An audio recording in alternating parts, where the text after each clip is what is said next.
igreja, bom dia, graça e paz, que alegria estarmos juntos aqui, mesmo que virtual. Esse foi uma ferramenta que Deus deixou para nós aqui e muito bem utilizada agora, nesse momento de pandemia, e que nos aproxima um pouco nesses tempos de isolamento, né? Queria agradecer o pessoal aqui do Louvor, que foi muito bacana, inspirador.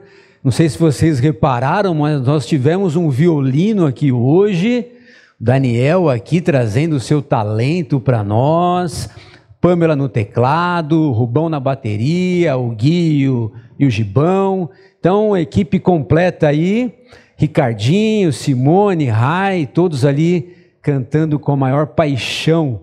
Obrigado pessoal também que está na mesa, o Gabs, o Luan e o Vitão, trazendo aqui para vocês essa transmissão ao vivo, essa live.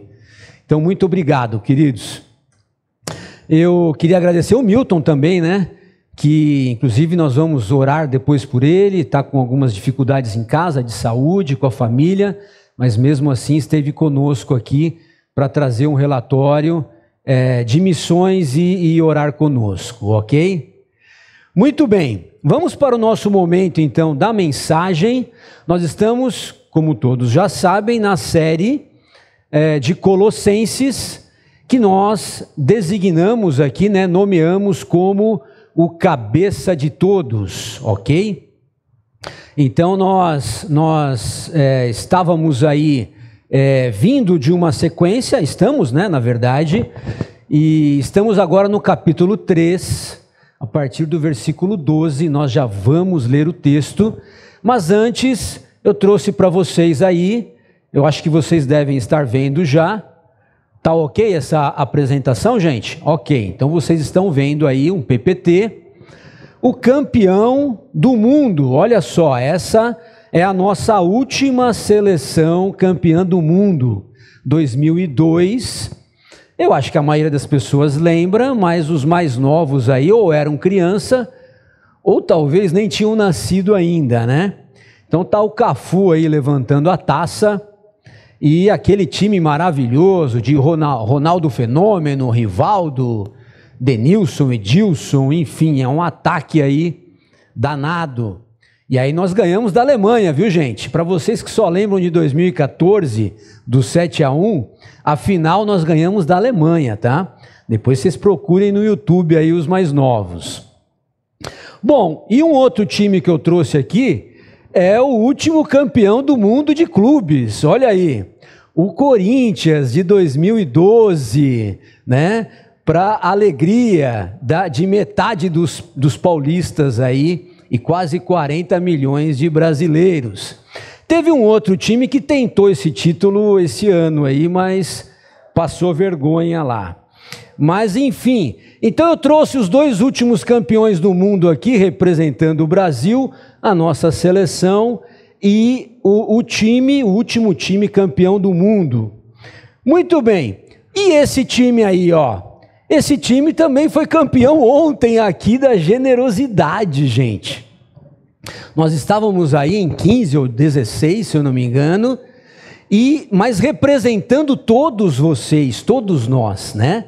Todos nós que oramos por esta ação do Delivery Solidário, por todos que contribuíram, que trouxeram um alimento, que lembraram, né, quando foram fazer suas compras, de separar 1 quilo, para que a gente pudesse alcançar aí os necessitados. Nós conseguimos então montar 200 cestas básicas e aí nós já começamos a ver a fila aí das pessoas na porta para receber. Olha só que beleza essa foto aqui do nosso estacionamento tomado, né, das famílias. Claro que, por um lado, é triste, porque essas famílias estão precisando, mas, por um lado, felizes, porque elas estão sendo supridas por nós e pelos condomínios aqui também, que ajudaram nessa arrecadação. Olha só como é que ficou aí o nosso estacionamento. Com distanciamento, com toda a segurança, mas nós estávamos aí praticando o bem. Nós não levamos apenas o alimento físico, mas também o espiritual. Então, o nosso reverendo Donato estava aqui para entregar uma palavra de Deus, um alimento espiritual, e orar por essas pessoas. E nós pudemos ver ali muitas pessoas ali em reverência, buscando a Deus, ouvindo essa oração, recebendo essa palavra. Então, o pessoal saiu com essa bela cesta aí de cerca de 15 quilos, que com certeza vai ajudar muito nesse momento, ok? Então, muito obrigado a todos, e a campanha continua, tá, gente? Nós temos uma meta aí de 300 famílias até o final do mês. Então, a gente vai buscar mais 100 cestas aí. E ontem nós recebemos 50 cestas básicas dos nossos parceiros lá da Igreja Batista da Água Branca, da IBAB. Então, recebemos aí 50, vamos buscar mais 50, ok? Muito bem. Voltando então para o nosso jogo, nosso time de campeões, né? A gente vai entender um pouquinho agora no nosso texto o que é ser um time de campeão. Para o jogo rolar, tem que acontecer algumas coisas, né?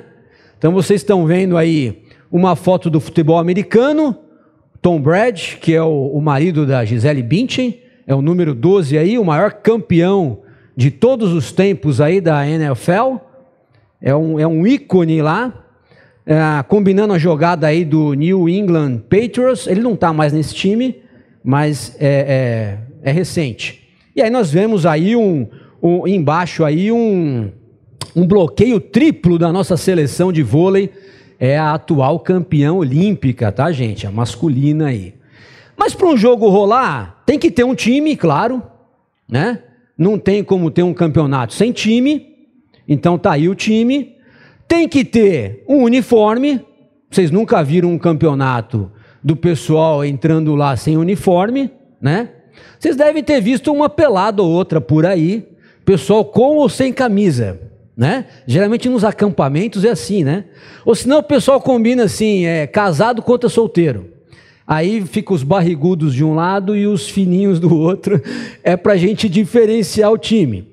Mas todo campeonato que se presta tem que ter uniforme. Tem que ter uma tática de jogo também, né? A gente não vai sair correndo tudo para o mesmo lado.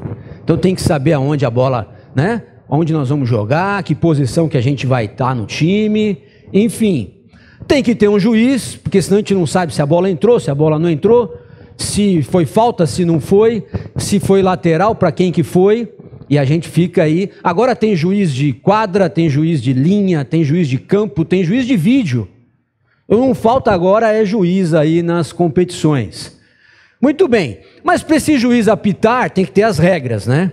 Então ele não tem como apitar sem regras. Então depois nós vamos ver aí tudo isso. E por fim tem que ter um técnico, né? Todo time bom tem que ter um técnico, senão cada um vai querer fazer o que quiser e fica uma bagunça. Tem que ter alguém ali organizando. Muito bem. Vamos então para o nosso texto de Colossenses capítulo 3, versículo 12, que eu vou ler aqui na NVI.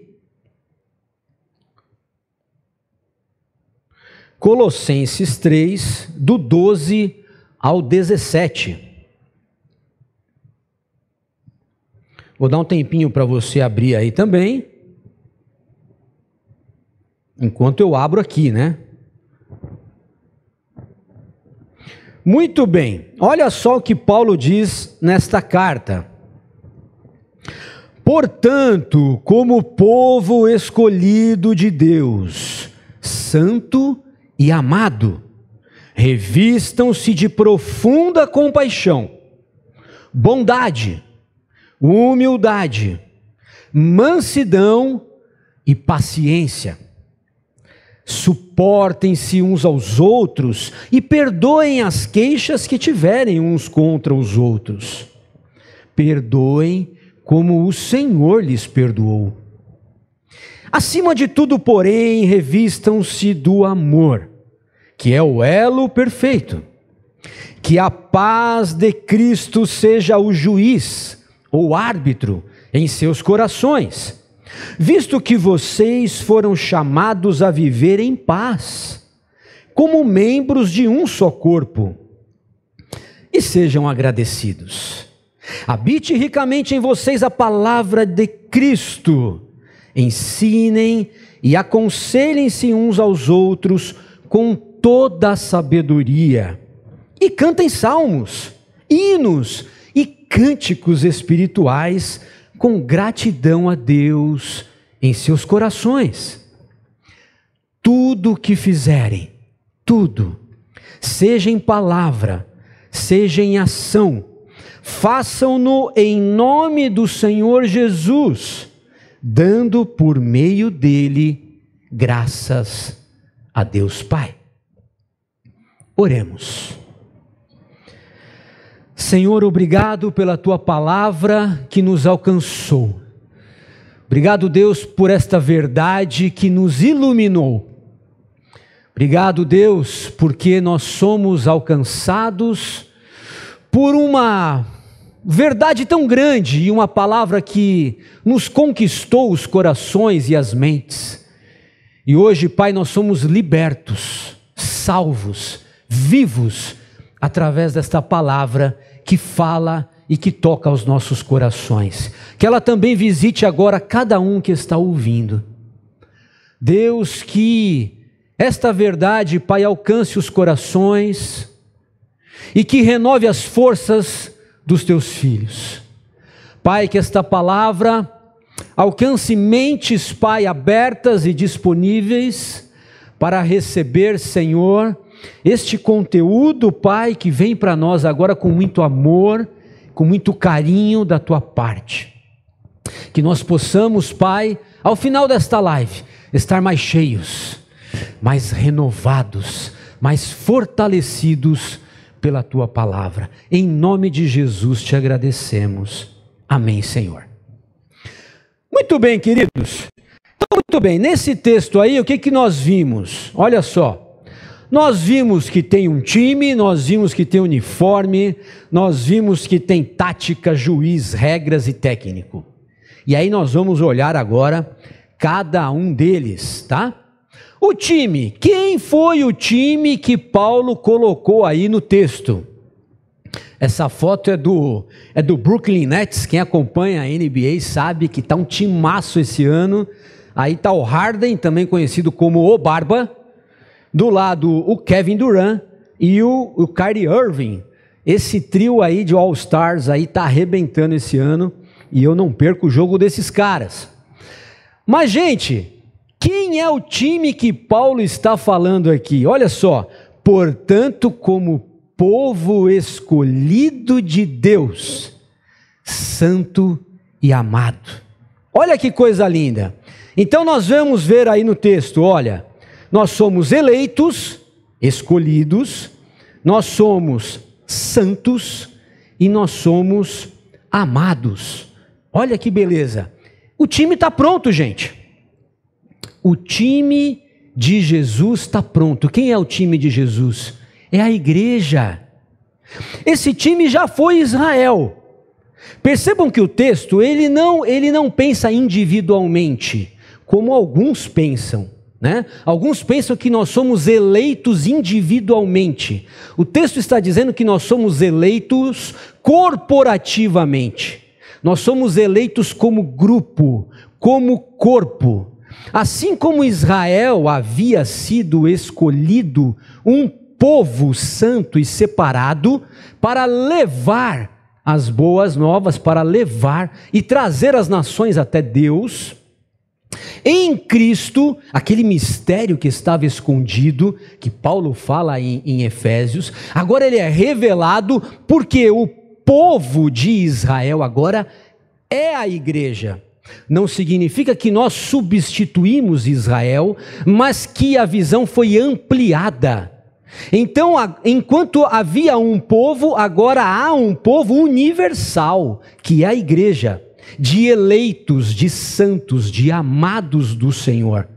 Esta visão também é a mesma de Pedro, quando ele escreve a sua carta.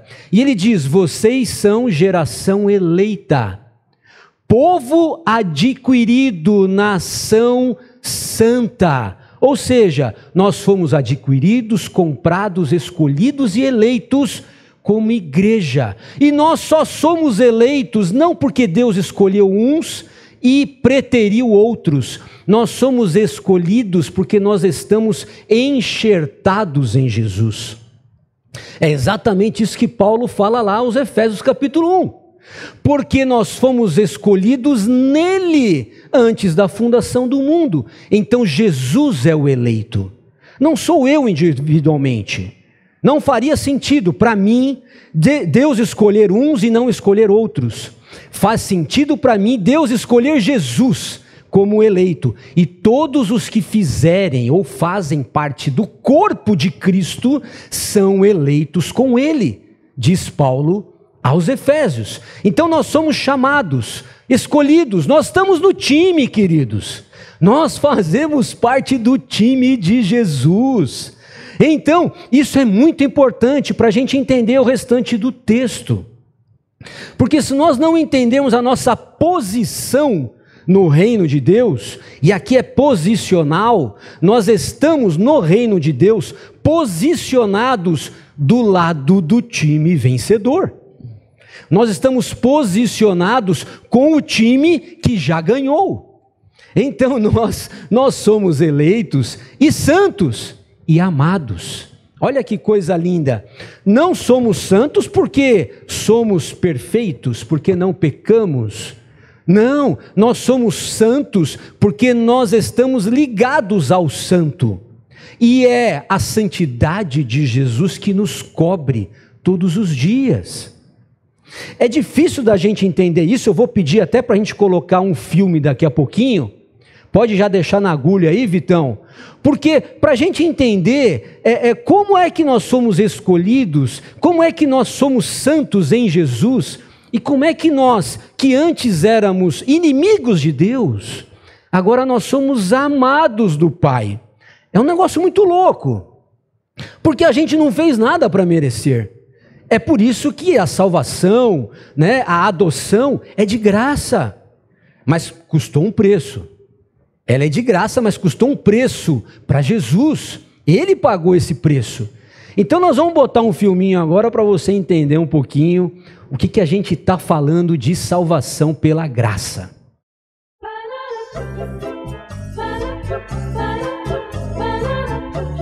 Next.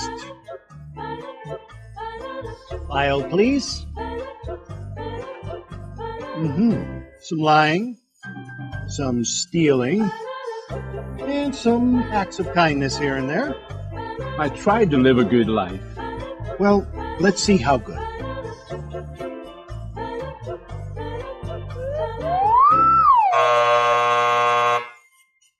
This way.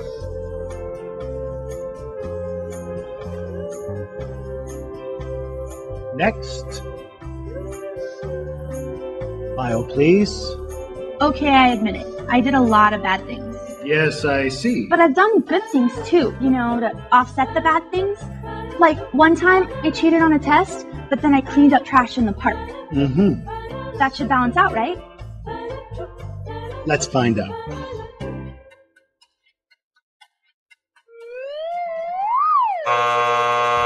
This way. That should have balanced out, right? It should have balanced out. Next. File, please. Impressive. Oh yeah, I devoted my entire life to make this world a better place. I dug wells in Africa, I donated blood every month, and I ran an orphanage in India. I just wish I could have done more. And is this your subscription? I only read the articles.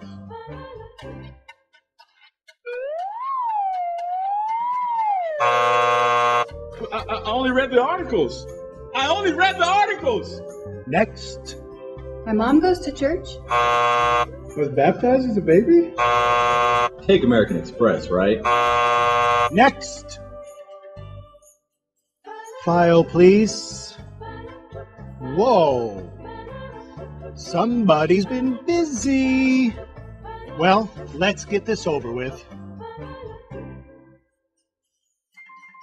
Sorry, I didn't know he was with you.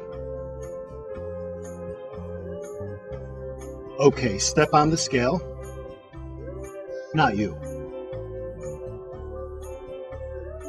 Him.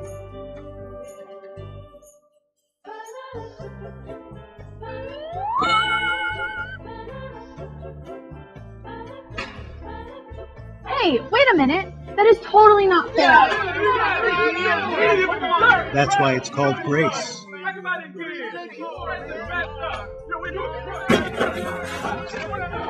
Next.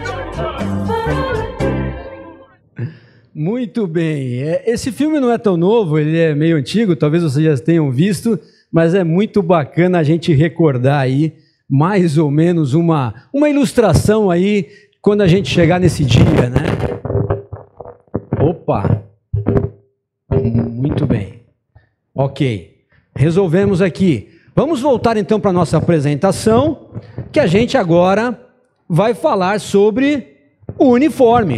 O time tem que estar vestido, gente. O time tem que estar com o uniforme perfeito. Olha aí a nossa seleção brasileira das meninas que arrebenta aí com a Marta no comando. Todas uniformizadas, né? Então olha o texto. Revistam-se de profunda compaixão, bondade, humildade, mansidão e paciência. Então o nosso time que já foi escolhido, que nós fazemos parte, ele chega no vestiário e já está lá, todo uniforme com o nome. Você já viu quando eles vão a filmar o vestiário antes dos jogos? Aí mostra lá a camisa do cara, o nome dele, a chuteirinha de lado, calção, tal, aquela coisa linda, tudo penduradinho. É isso. Quando para as meninas entenderem um pouco aí, talvez não estejam muito ligadas ao futebol, é como se você entrasse num closet cheio de roupas, né? Aquele guarda-roupa. Aliás, eu nunca vi um guarda-roupa, gente, entre marido e mulher separado igual, né? Se tiver 6 portas, 2 nossas, 4 delas. Mais ou menos assim a proporção, né? Se tiver 5 portas, 1,5 nossa, 3,5, quase 4 delas. Então as meninas gostam de entrar naquele closet, né? Assim, é o nome mais bonito para dizer que é um quarto de vestir. E aí elas entram lá, vários vestidos, várias saias, várias camisas, várias botas, sandálias, como é que chama? Escarpã. Eu nem sabia como é que era isso, mas eu fui pesquisar aí. E tem de tudo, gente. Ali, chapéu para combinar, bolsa com aquela roupa, enfim. Queridos, olha que bacana. Quando nós temos à nossa disposição um grande guarda-roupa ou o uniforme do time ali impecável. E aí, Paulo vai falar que o uniforme do cristão é este.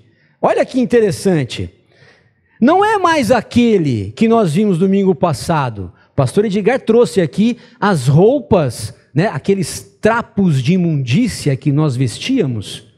Era cheia de podridão, cheia de ira, cheia de mentira, né, cheia de ódio, cheia de inveja, cheia de falar mal dos outros, de suspeitar. Era uma coisa terrível. A Bíblia chama isso de trapos de imundícia. Mas quando nós agora entramos para o time de Jesus, nós vamos botar o uniforme certo. O uniforme certo é esse daí. Olha que bacana. Profunda compaixão e bondade. Diz uma outra versão que são ternos afetos de misericórdia. E tem eu acho que a Almeida Revista e Corrigida fala entranhas de misericórdia. E é exatamente a palavra no grego, ela significa vísceras. Por quê? Porque a tradição e o entendimento da cultura daquela época era que os sentimentos estavam nos órgãos internos do ser humano. Então essa palavra diz que quando nós vamos ter compaixão com alguém, nós vamos ali tirar de dentro de nós. É uma compaixão ali que brota de dentro para fora, né? E é uma bondade, é algo que vai suprir a necessidade do outro. É algo que a gente vai sentir a miséria do outro. Foi mais ou menos o que a gente viu aqui ontem. Quando nós mobilizamos várias pessoas, tanto para investir, doar, trazer alimentos, distribuir, ir buscar, né, organizar aqui toda a distribuição, nós percebemos que as pessoas não recebem nada por isso. Os nossos voluntários não são pagos, mas eles vêm aqui com compaixão. Nós percebemos que as pessoas sentem a miséria do outro. Nós estamos vivendo numa pandemia, nós estamos vivendo numa calamidade emocional, uma crise de saúde e uma crise econômica global. As pessoas talvez nunca passaram por um momento assim tão crítico, tão delicado, tão sensível de vida e de morte. Se não for dos seus amigos e parentes, e falta de emprego. E aí, queridos, é aí que entra, como é que nós lidamos com um cenário desse? Como é que a igreja e o cristianismo se preparou para responder a estas questões? Quando as pessoas perguntam, né, aonde está Deus neste momento? E aonde está o povo de Deus nesse momento? O povo de Deus precisa estar com profunda compaixão e com extrema bondade, sentindo a miséria do próximo, do seu irmão, e agindo com bondade em favor dele, seja no que for. Se for um alimento, se for um abraço, se for uma ligação, se for um conselho, se for uma atenção, se for uma carona, se for uma ajuda, um pagamento de conta, enfim, nós estamos aqui com este sentimento. Humildade é algo que vem para nós especificamente no cristianismo. Toda a cultura pagã nunca exaltou a humildade. Pelo contrário, as pessoas humildes e mansas eram sinais de pessoas fracas na cultura grega. O cristianismo trouxe isso. Para o grego, aquele que era forte, ele se vingava na medida ou numa proporção maior do que foi ofendido. Mas para o cristianismo não. Para o cristianismo, você ser forte é você se anular. Muitas vezes é você se rebaixar em alguns outros momentos. Agora, eu trouxe uma frase aqui do Bruce Barton, que é interessante sobre humildade. Ele fala assim, olha: ser humilde é ter uma autoestima adequada, que nem se exalta com orgulho e nem se deprecia. É ter uma correta compreensão de si mesmo, diante de Deus, diante de mim e diante dos outros. Olha que interessante, esse conceito de humildade.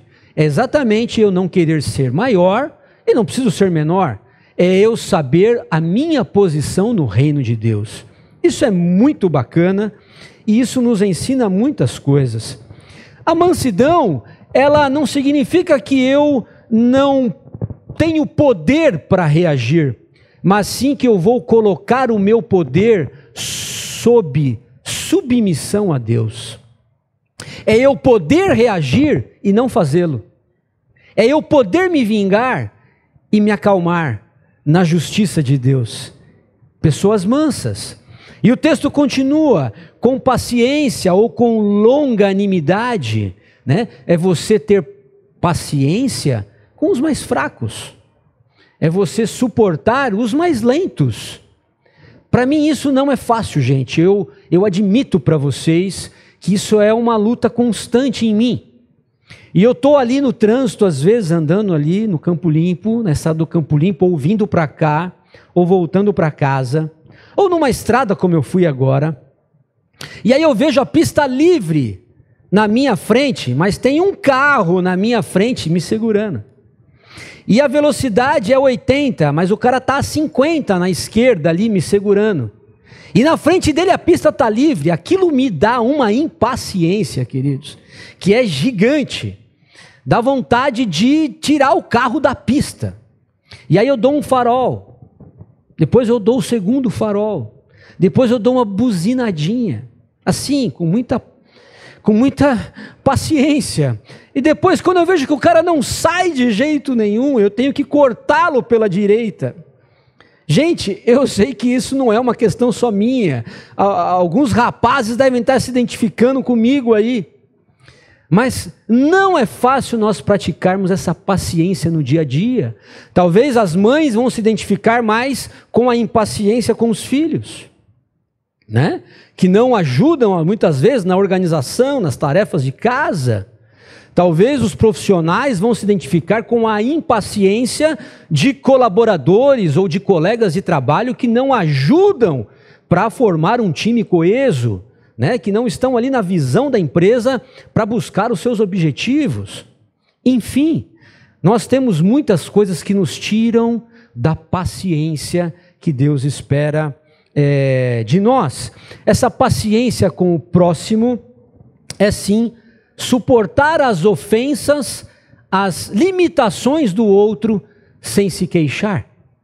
É uma vestimenta muito importante no nosso uniforme. Em outras traduções vão dizer longanimidade, ou seja, eu vou preservar o meu bom ânimo por muito tempo. Eu não vou ter pavio curto. Né? E alguns aí vão perceber e vão saber do que eu estou falando. Tem muita gente que vai falar, eu tenho no meu sangue aqui, na minha veia, o meu sangue de italiano, o meu sangue de nordestino, o meu sangue que não deixa eu ficar.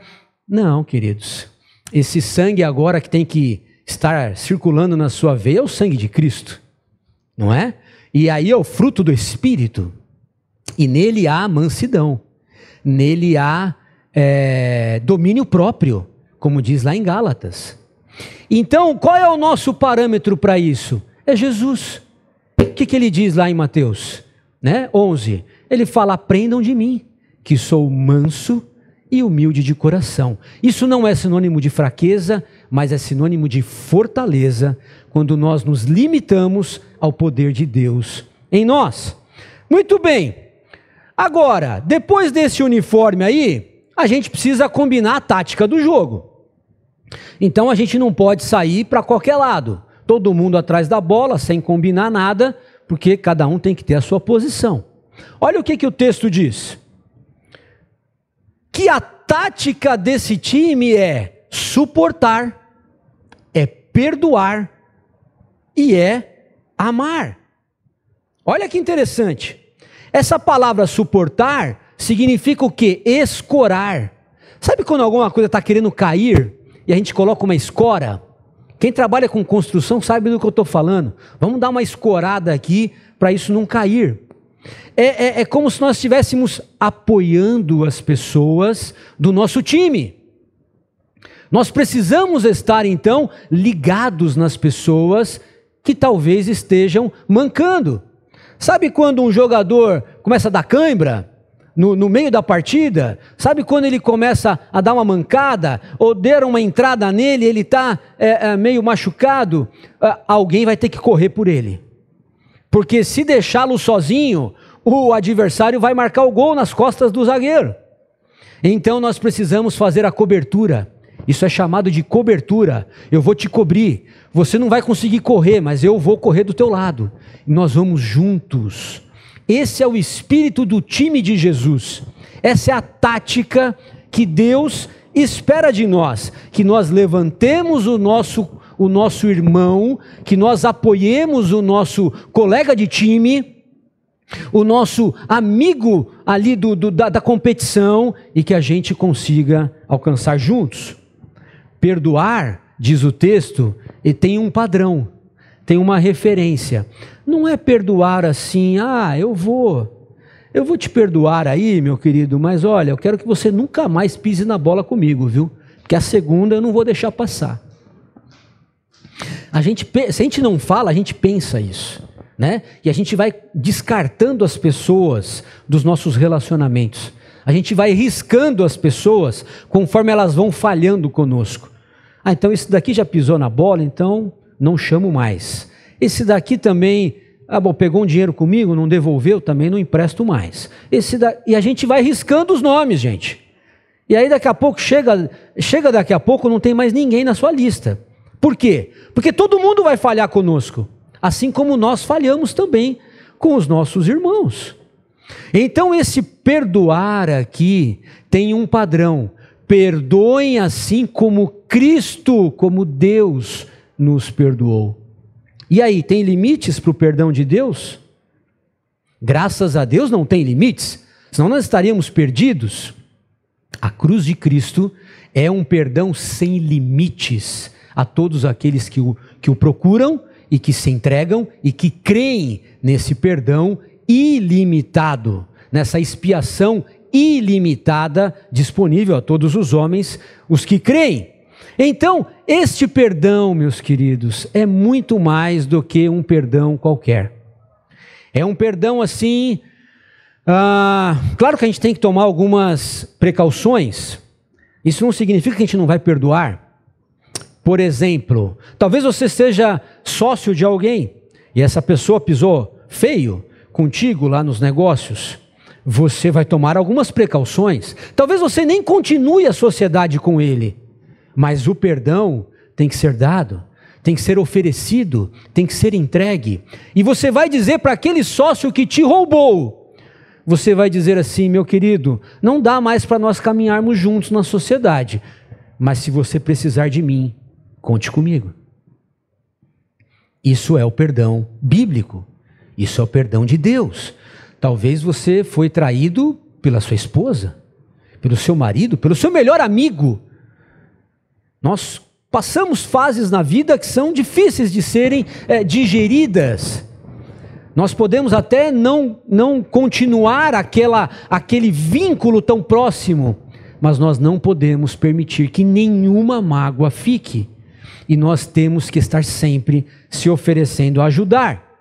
E aí, Paulo diz que essa tática de união do time, porque essa é uma tática de união, essa aqui é uma tática para o time não se desmontar, ok? Um vai falhar com o outro, um vai fingir que correu e não correu, um vai chegar na cara do gol e vai perder o gol, o nosso goleiro vai levar frango, né? O cara do basquete vai errar a última cesta decisiva e você vai ficar louco da vida.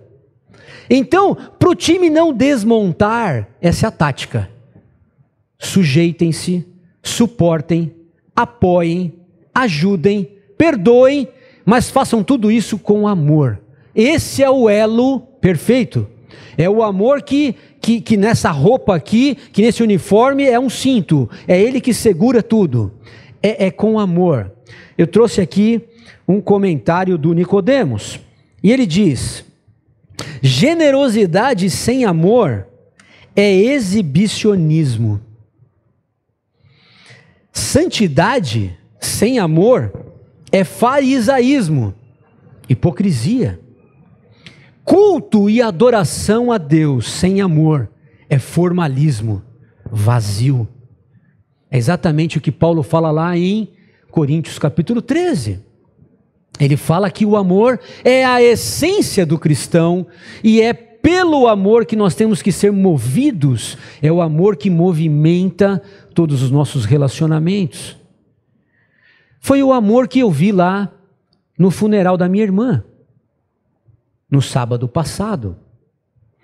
Nós, como a maioria de vocês sabem, eu perdi a minha irmã agora pelo Covid, e o meu cunhado ainda está internado na UTI, mas está melhorando, graças a Deus. Minha sobrinha também estava internada, mas já teve alta.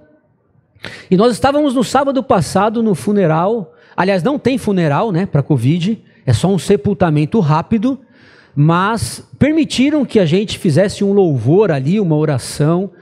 E aí, graças a Deus, como nós vemos a importância de estarmos ligados num corpo. Esse time de Jesus estava lá, com vocês orando por mim, que eu sei que muitos estavam aqui orando e continuam orando pela minha família, mas também com a igreja local lá, da minha irmã, que estava lá abraçando o meu sobrinho, né, nesse momento tão difícil. E nós percebemos que ali havia amor, ali não havia qualquer outro interesse, ali era uma compaixão movida por um sentimento de muito amor. E aí nós vimos ali as pessoas chorando conosco, com os que choram. Mas não é um choro de desespero. Eu não vi ali pessoas desesperadas, porque até na morte dos santos há esperança. E eu vi ali a esperança no rosto de cada um. A tristeza pela pessoa que nós não vamos ver por enquanto. Nós vamos ter que aguardar um pouco para nos encontrarmos novamente. E aí nós sentimos, claro, pelo filho, né, pela mãe que perdeu a filha, pelo filho que perdeu a mãe, pelo marido que perdeu a esposa. Quando eu fui dar essa notícia para o meu cunhado, foi um momento muito difícil, mas todos nós cristãos com a esperança no coração, e ali nós vimos o amor de Deus por nós, sendo confortados, nós estávamos sendo consolados por Deus. Essa é a tática então, para o time não entrar em colapso. Nós vamos suportar, perdoar e amar. Muito bem, mas tem que ter um juiz. Todo jogo que se preze tem que ter um juiz, e todo jogo de pelada sem juiz dá confusão no final. Quem já jogou aí na várzea sabe do que eu estou falando, e às vezes até com o juiz também dá confusão. Mas esse juiz aqui do texto não tem confusão, porque esse juiz aqui, ele é o justo juiz. Diz o texto que a paz de Cristo seja o juiz em seus corações, visto que vocês foram chamados para viver em paz uns com os outros. Essa paz aqui, meus queridos, não é a ausência de conflitos, porque nós teremos conflitos, até entre nós aqui como povo de Deus. Isso é notório, faz parte da nossa natureza caída. Nós vamos ter conflitos e nós vamos muitas vezes precisar confrontar o nosso irmão. Então a paz que excede todo entendimento, como diz a palavra, não é eu fugir de um confronto, de uma conversa necessária muitas vezes. Eu estava há uns 15 ou 20 dias atrás aconselhando uma pessoa muito próxima da família, e essa pessoa está numa crise muito difícil, em vários sentidos, e me chamou para ir à casa dela, e eu fui até lá, e eu já conheço o histórico, porque é da família, então já há 40 e poucos anos juntos aí, nós conhecemos o histórico, e em algum momento ali, eu deixei aquela pessoa falar, ela, o marido, estavam ali se expondo e revelando ali, coisas que a gente já um pouco já sabe, mas enfim, e aí chegou no momento que eu precisava dar uma palavra. E eu tinha orado por isso, por esse momento, eu estava muito seguro daquilo que Deus havia colocado no meu coração para aconselhar aquela pessoa tão amada por mim. Mas esse conselho não caiu bem aos ouvidos dessa pessoa, porque foi um conselho confrontador. Eu precisei expor ali algumas coisas que precisavam ser corrigidas na forma de viver daquela família. E ali eu percebi que aquela pessoa não ficou em paz de receber isso, e aí gerou até um certo transtorno depois. Mas eu fiquei em paz. Por quê? Porque a paz de Cristo estava no meu coração. Não uma paz assim, de achar que eu estou sempre certo. Não, porque é uma paz que nos leva para os valores do reino de Deus.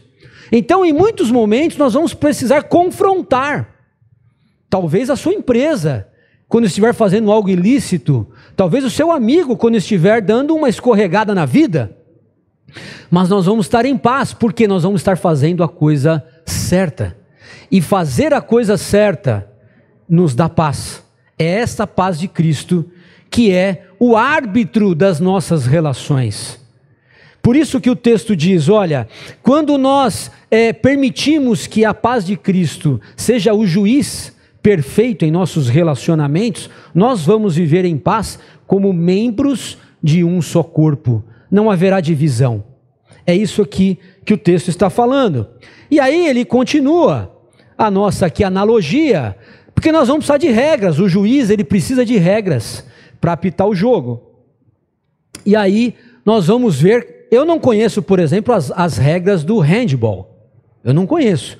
Eu li aqui que, olha, antes de você passar, você só pode ter 3 segundos de posse de bola. Eu não sabia disso. Agora, o que o texto fala? Que as regras estão claras. E quais são as regras para esse time de Jesus? É a palavra de Cristo. Se a paz de Cristo é o nosso árbitro, a palavra de Cristo é o nosso manual. Então não tem como nós querermos ser um time campeão sem conhecer as regras do jogo, do campeonato. Você acha que um atleta de ponta, ele vai conseguir ganhar alguma coisa, bater algum recorde, se ele infringir as leis do campeonato? As regras? Não tem como. Nós precisamos conhecer as regras do nosso campeonato, do time que nós estamos alistados, diz o Senhor. Mas esta regra tem que ser ricamente habitada em nós, como diz Paulo. Olha aqui, que texto lindo. Essa regra não pode ser apenas memorizada. Essa regra não pode ser apenas lida como uma obrigação. Eu sei que lá no capítulo tal, no versículo tal, diz isso, mas isso para mim é um peso, isso para mim é enfadonho. Eu só faço isso porque eu sei que alguém está me vigiando. Não, o texto não fala isso. O texto fala assim, olha, essas regras do campeonato têm que habitar ricamente em vocês. E com esta regra cheia no coração de vocês, vocês vão poder ensinar os outros. Vocês vão poder aconselhar os outros, com toda a sabedoria que vem daquele que escreveu a regra. Deus é o autor desta regra. Deus é o autor da sua palavra, e Ele nos deixou esta palavra para nós vivermos uma vida vibrante, uma vida poderosa. São nesses momentos de pandemia que a gente vê quem conhece a regra do jogo. São nesses momentos que as igrejas estão fechadas, os templos, estão fechados, e que não tem muitas pessoas nos vigiando.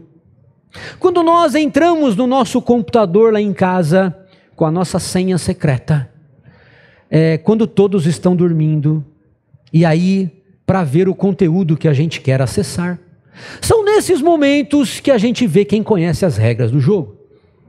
Porque quem não conhece as regras do jogo vai cometer muitas infrações, vai cometer faltas uma atrás da outra.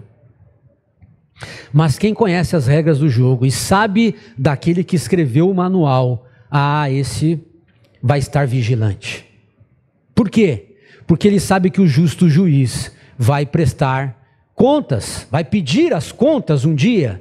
Um dia todos nós estaremos ali diante do justo juiz para falarmos o que nós fizemos com a vida que ele nos deu, com o tempo que ele nos deu, com os recursos que ele nos deu, com os talentos que ele nos deu, com as pessoas e os relacionamentos que Ele nos entregou. Cantar salmos, hinos, cânticos espirituais com gratidão a Deus faz parte daqueles que conhecem a regra do jogo, porque eles não vivem murmurando, eles não vivem reclamando, eles não vivem se queixando, porque eles sabem que esta palavra que habita neles ricamente enche o coração deles de gratidão, de louvor e de adoração a Deus. E para acabar, nós precisamos de um técnico. Aquela seleção brasileira campeã de 2002 tinha a cara desse técnico, o Felipão de 2002. Não é o Felipão de 2014. Aquele estava mais com cabelo branco, bigode branco. Esse Felipão de 2002 fez essa seleção jogar como ninguém. Quem acompanhou tinha orgulho de ver esse time jogar. E nós vimos a recuperação do Ronaldo, que tinha acabado de sair de uma lesão, e nós torcemos para que ele se recuperasse. Então a cara do Filipão estava nessa seleção. E aquele time do Corinthians era a cara do Tite. É o técnico que fazia aquele time jogar como ninguém. Um time que jogava como uma música. E até hoje, o único time campeão invicto da Libertadores com 14 partidas. Pode pesquisar aí no seu YouTube, foi um time que marcou a história e um time jogava com muita habilidade. E o que o texto diz para nós? Quem é o técnico desse time? Tudo o que fizerem, tudo, seja em palavra ou em ação, façam-no em nome do Senhor Jesus, dando por meio dele graças a Deus Pai. Queridos, nós temos um técnico que não só coordena todas as jogadas, mas que nos dá habilidade para executarmos as jogadas. Esses técnicos aqui dos times não têm essa condição. Eles até ensinam, passam o esquema, mas eles não podem entrar junto com os caras em campo. Eles não podem dar mais talento para os seus jogadores, mas o nosso técnico pode. O nosso técnico, ele conhece as regras porque foi ele que escreveu. O nosso técnico montou o time. Aliás, acho que é o próximo slide aqui, deixa eu ver. Opa, travou. Vamos lá.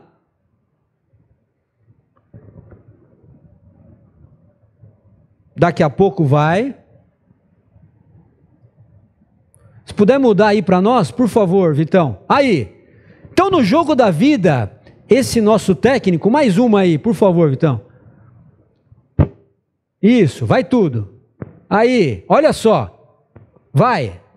Deixa que eu vou aqui então, pera aí, para você não ir muito. Aí, agora eu vou, ó. Ah, é esse técnico, gente.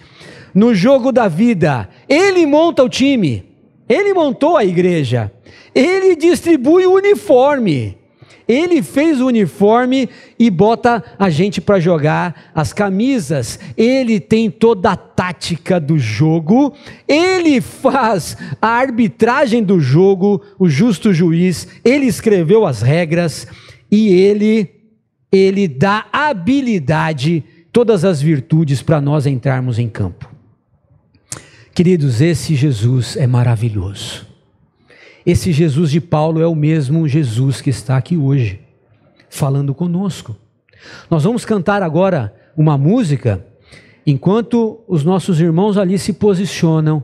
Eu quero dizer para você, meu querido, que esse técnico não perde uma batalha. Se nós estivermos nesse time, nós sempre seremos campeões, porque Jesus disse: eu venci o mundo. E depois ele fala: vocês são mais do que vencedores em mim, em Cristo Jesus, diz Paulo. Nós estamos no time certo. Nós estamos no time vencedor. Queridos, talvez você ouviu tudo isso, talvez você ainda não esteja confortável de que você está neste time. Talvez aí no seu coração você ainda não está vencendo as batalhas. Talvez aí você está fazendo uma retrospectiva na tua vida e você está vendo que a tua vida é uma derrota atrás da outra. Que a tua vida é uma partida falida. Você não tem mais perspectiva de ganhar o campeonato. E tem muitos querendo jogar a camisa, jogar a toalha, entregar tudo.